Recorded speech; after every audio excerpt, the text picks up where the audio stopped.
Hey guys, and welcome to a new technical tutorial. Today I want to talk with you about the cross-court net shot with the forehand and the backhand. On one hand, cross-court net shots can help you to maybe finish off a rally or put an extreme amount of pressure on your opponent. For example, if he plays a straight drop, then you can force him to run the full diagonal, and many times that will already win you the rally. On the other hand, it can also be super helpful when you are under pressure. If your opponent plays a really good close net shot, he will most likely also cover that corner at the net. And on one hand you can play a lift, but that will not bring you back into the rally, that will only give your opponent the chance to attack. So if you can play a cross-court net shot from these lower positions, that can help you to completely turn around the momentum of the rally, because here you see the opponent has to change the foot position first, and that will make it hard for him to reach out and cover the other side of the net. The technical part and controlling the shuttle with these cross-court net shots can be a little bit tricky, and I think that is the reason why only a few people are trying to use that powerful weapon in the front court. But I want to give you some tips and strategies how you can master that shot from a higher but also from a lower position on court. Okay, so let's start out with the grip first of all. On the forehand side you can just take a normal basic standard grip or the V grip, and that you use also for the other shots like the lift or the normal straight net shot. So you don't have to change the grip here. If you go to the backhand side, it's also almost the same grip, but I would just reposition the thumb a little bit. So you don't have it relaxed on the side, but go a little bit up and also put the tip of your thumb on the edge of the grip. So if you're not familiar with the grips and different kinds of grip styles, I would recommend to watch my video about different grips in badminton. But yeah, as I said, a normal standard V grip and the thumb a little bit up here on the edge for the backhand, so that can support your movement there. So basically the movement for the cross-court net shot is quite simple. Make sure that you start in a position like you would also have when you play a straight net shot or a lift, for example. And all you have to do from this position now is drop your elbow and your hand a little bit and rotate your forearm. So going from here to here. Yeah. In the beginning, the hand is a little bit above the racket head. So if you look from the side, it's like this. And then you drop the hand a little bit, rotate the forearm.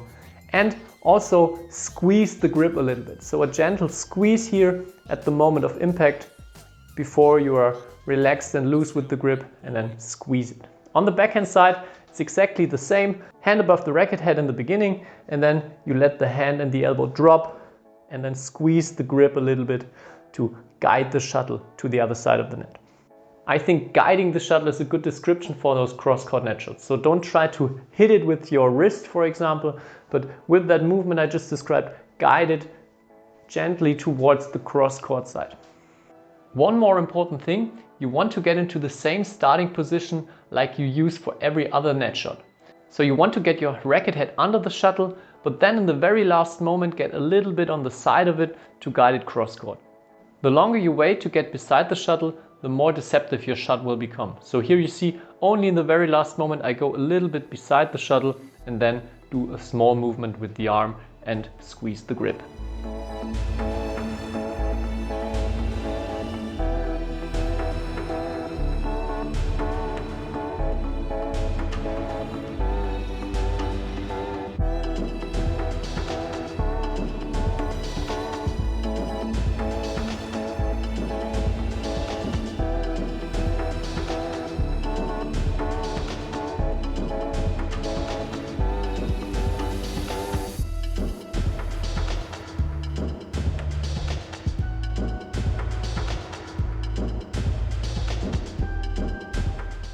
In the beginning you can start with a little bit bigger arm movement. So by that I mean let the hand and elbow drop a little bit more. So make it a little bit bigger here, but then after a short while when you get good consistency here, try to make the movement shorter, only here with the hand and the racket, and the elbow is not moving so much anymore. In many videos I said that the wrist has to be locked when we hit shots, and usually that is the case. There are some exceptions, and one exception is when we hit a cross-court net shot from a really low position and far out, then we can also or sometimes have to use a little bit wrist movement as well to generate enough power and also get beside the shuttle to still play it cross-court. So This goes for the forehand side and the backhand side. There sometimes you have to bend the wrist a little bit to get behind the shuttle and play that cross-court net shot.